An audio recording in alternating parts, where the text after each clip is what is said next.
In this video, I will show you a simple Canva trick that makes your images pop out in 3D.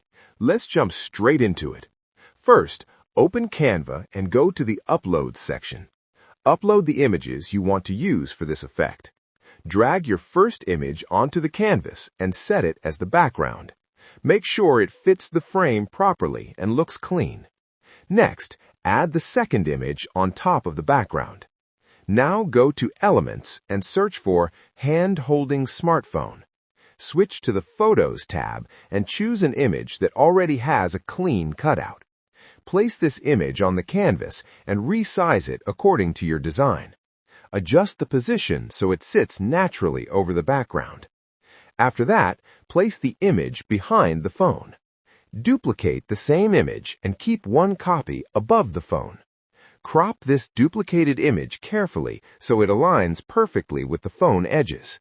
Use the corner rounding option and increase it slightly for a smoother look. Now remove the background from the cropped image and align it properly.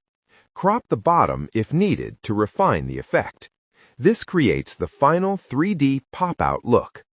That's how you create a clean 3D phone pop-out effect in Canva from start to finish. That's it for this video. Thanks.